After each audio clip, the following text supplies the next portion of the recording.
تو اس چیزوں کے اوپر ہمیں سوچنا چاہیے, اس کو چھوڑنا نہیں چاہیے, اس کے اوپر ہمیں بات کرنی چاہیے, اپنے اکاؤنٹس کے ذریعے بات کرنی چاہیے اور پبلک میں جا کے اپنی آواز کو اٹھانا چاہیے.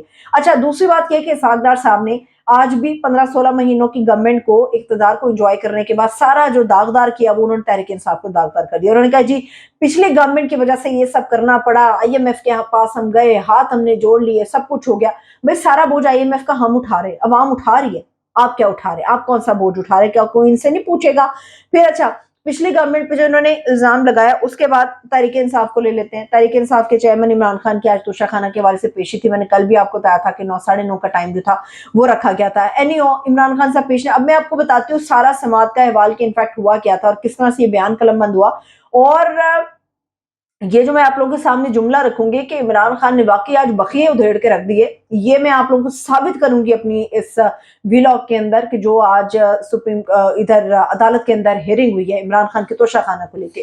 اچھا جی, سماعت شروع ہوئی, سماعت جیسے ہی شروع ہوئی تو عمران خان صاحب تو موجود نہیں تھے.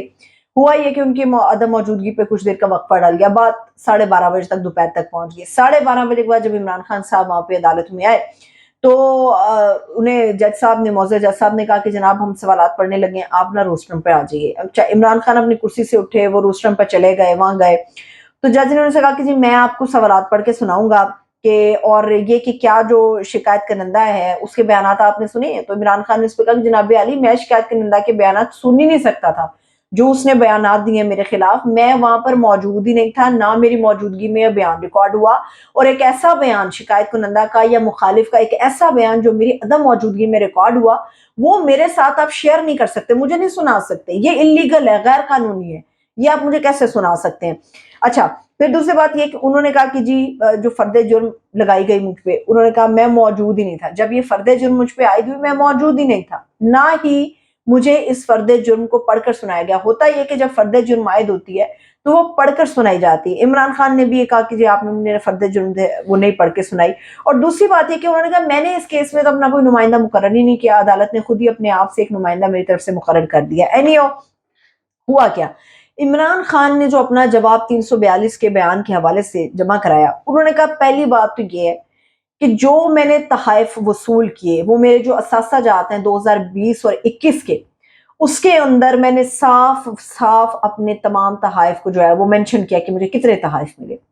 پھر دوسری بات یہ کہ انہوں نے کہا کہ جی مجھ پہ الزام ہے کہ شاید یہ تحائف میں نے مارکیٹ میں جا کر بیچے. وہ آپ کہتے ہیں کہ میرے جو ملٹری سیکرٹری تھے چیمہ صاحب, ان کا نام تھا بریگیڈیئر وسیم چیمہ, انہوں نے کہا آپ چیمہ صاحب کو بلائیں اور وہ گواہ کے طور پہ آ جائیں گے, آپ ان سے ساری پوچھ گچھ کر لیجئے, کیونکہ میرے جتنے بھی معاملات تھے اس حوالے کے وہ تو میرے ملٹری سیکرٹری صاحب دیکھتے تھے, میں نے تو اپنی ذاتی حیثیت میں یہ تحفے وصول کر کے بیچے ہی نہیں ہے, نہ میرے پہ جو الزام لگایا جا رہا ہے. پھر انہوں نے ایک بڑا اہم پوائنٹ اٹھایا عمران خان نے عدالت کے سامنے, انہوں نے کہا کہ جس شخص نے تحائف کو دستاویزات کی شکل دی, آپ کو پتا ہے کہ یہ جو عمران خان نے تحائف وصول کیے اور یہ جو توشہ خانہ کا کیس عمران خان پہ چلایا جا رہا ہے, اس کے اندر جو شکایت ڈالی گئی یا جو عدالت کے اندر صفحات دیے گئے ہیں, جو ایک پورا ثبوت بنا کر دیے گئے ہیں, وہ 160 صفحات ہیں.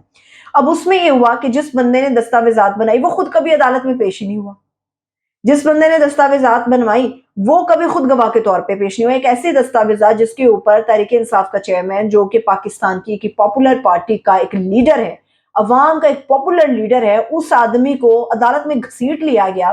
مگر جس آدمی نے تحائف کے اوپر یہ دستاویزات کو تیار کیا وہ آج تک کبھی عدالت کے اندر گواہ کے طور پہ پیش نہیں ہوا. عمران خان نے یہ بھی نکتہ اٹھایا.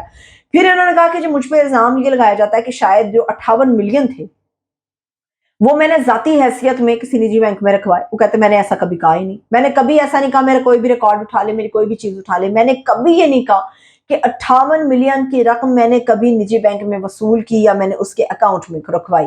پھر انہوں نے کہا کہ جو بندہ ہے جس نے شکایت کرائی وہ خود بھی کبھی گواہ کے طور پہ پیش نہیں ہوا. کیبنٹ کے اندر سے یہ سارا معاملہ اٹھا, وہاں سے کسی بندے کو آج تک گواہ کے طور پہ پیش نہیں کرایا گیا. جو بینک سٹیٹمنٹس میری نکلوائی گئیں وہ کہتے ہیں اس کا میں موجود ہی نہیں تھا, میری عدم موجودگی میں یہ سارے کام ہوئے, تو میں کس طرح سے انہیں درست مان لوں. یہ بات تو بالکل نوشتہ دیوار ہے کہ جس شخص نے شکایت کرائی ہے یا جس طرح سے یہ دستاویزات پیش کی گئیں تحفوں کے بارے میں, انہوں نے کہا کہ تحائف کے بارے میں دستاویزات تو بن نہیں سکتی. پہلی بات یہ. اور دوسری بات یہ کہ الیکشن کمیشن کا جو فارم بے ہے اس کے اندر کوئی ایسا خانہ موجود ہی نہیں ہے، سرے سے موجود نہیں ہے جس کے اندر ہم یہ تحریر کر سکیں یا بتا سکیں کہ ہمیں غیر ملکی کتنے تحائف ملے ہیں۔ اور پھر جو تحائف ملے وہ کہتے ہیں ابھی تک جو سب سے زیادہ رقم دی گئی وہ میں نے دی، وہ میں نے 50% کے اوپر تحفے اٹھائے، اور وہ توشہ خانہ میں رکھنے والے تھے نہیں، وہ تو سارے تحفے ذاتی استعمال کے تھے۔ اور جس شخص نے شکایت یہ درج کرائی ہے، کیا کبھی وہ خود گواہ کے طور پہ پیش ہوا؟ کیا اس نے کبھی کسی کو گواہ کے طور پہ پیش کرایا؟ کیا کوئی ایسا شخص جس نے تصدیق کی اور وہ عدالت میں خود آیا؟ وہ کہتے ہیں عدالت میں ایک شخص کبھی آیا ہی نہیں گواہ بن کے، اور میرے اوپر یہ سارا کیس لگا دیا گیا۔ تو یہ چیزیں ثابت کرتی ہیں کہ ایک آدمی جو بھاگ سکتا تھا، کل تک یہ بیان نہیں آتا، طارق صاحب نے دیگر لوگوں نے بنایا تھا کہ شاید عمران خان بھاگ رہا ہے، بھگوڑا ہے، سپریم کورٹ میں اس نے حکم امتناع کی درخواست دائر کر دی ہے۔ وہ حکم امتناع کی درخواست اس لیے تھی کہ جج ہمایوں دلاور صاحب پر تحریک انصاف کی پوری لیگل ٹیم کو اور خود ان کے چیئرمین کو عمران خان کو بالکل بھی ٹرسٹ نہیں تھا۔ اب ان کے اوپر الزام ہے کہ وہ جانبدار ہے۔ اب جج ہمیشہ غیر جانبدار ہونا چاہیے تاکہ انصاف ہوتا ہوا نظر آنا چاہیے۔ تو یہ تو چیزیں ثابت کر رہی ہیں کہ عمران خان بھگوڑا نہیں ہے۔ اب بات آ جاتی ہے جب انصاف کی، انصاف کے لیے خدا کے بعد دوسرا راستہ ہوتی ہے عدالت، اور ہر وہ شخص جو کہ مجبور ہے، لاچار ہے، بے بس ہے، بے کس ہے، خدا کے بعد وہ دروازہ کھٹکھٹاتا ہے عدالت کا کہ جناب عالی آپ منصف ہیں، میرے لیے انصاف کریں۔ جب انصاف کی جگہ پر انصاف کا قتل ہو جائے تو کیسے انصاف ملے؟ رضوانہ کا کیس، کم سن بچی رضوانہ، چمچوں سے اسے مارا گیا، ڈنڈوں سے اسے مارا گیا، سر پہ اتنی ضربیں لگائی گئی کہ سر کے اندر کیڑے تک پیدا ہو گئے ان زخموں کے اندر، مگر اس کو طبی علاج نہیں دیا گیا۔ دونوں ٹانگیں اس کے توڑ دی، ہاتھ اس کا توڑ دیا، دانت اس کا توڑ دیا، جسم کے 15 حصوں پہ اس کے تکلیف ہے، 15 حصوں پہ زخموں کے نشان ہے، اس بچی کے نازک حصوں کو بھی نہ چھوڑا گیا، ان کو بھی مارا گیا۔ اب آپ مجھے بتائیے ایسے میں کیسے کسی کا ضمیر مر سکتا ہے؟ جج صاحب نے کہہ دیا کہ جو ان کی اہلیہ جو ہیں وہ ذہنی طور پہ کچھ ٹھیک نہیں ہے، ان کا ذہنی توازن کچھ ٹھیک نہیں ہے۔ اگر ذہنی توازن ٹھیک نہیں ہے تو یہ تشدد اپنی اولاد پہ کیوں نہیں ہوتا، کسی دوسرے کی اولاد پہ کیوں ہو جاتا ہے؟ رضوانہ اور پوری قوم انصاف کے لیے عدالت کا دیکھ رہی تھی دروازہ۔ عدالت نے کیا کیا؟ ملزمہ کی عبوری ضمانت دے دی۔ عبوری ضمانت اس بنیاد پہ دے دی کہ جو ایف آئی آر کے اندر چیزیں لکھی گئی ہیں یہ ثابت نہیں کرتے کہ ان اہلیہ نے یہی کیا، اس موصوفہ نے یہی کیا، جو سول جج کی اہلیہ تھی سومیہ، انہوں نے یہ نہیں کیا۔ جس جج صاحبہ نے یہ عبوری ضمانت ان کی 7 اگست تک دی ہے، ایڈیشنل سیشن جج صاحبہ ہیں عابدہ سجاد صاحبہ، انہوں نے کہا کہ آپ کو 7 اگست تک توسیع دے دی تھی۔ میرے سوال یہ ہے کہ ایک عورت، ایک ماں، کیا یہ درد نہیں سہ سکتی؟ کیا یہ درد برداشت کر سکتی ہے؟ کیا اس کو یہ محسوس نہیں ہوتا؟ وہ تکلیف وہ محسوس نہیں کر سکتی، کوئی دوسری ماں محسوس کر رہی ہے؟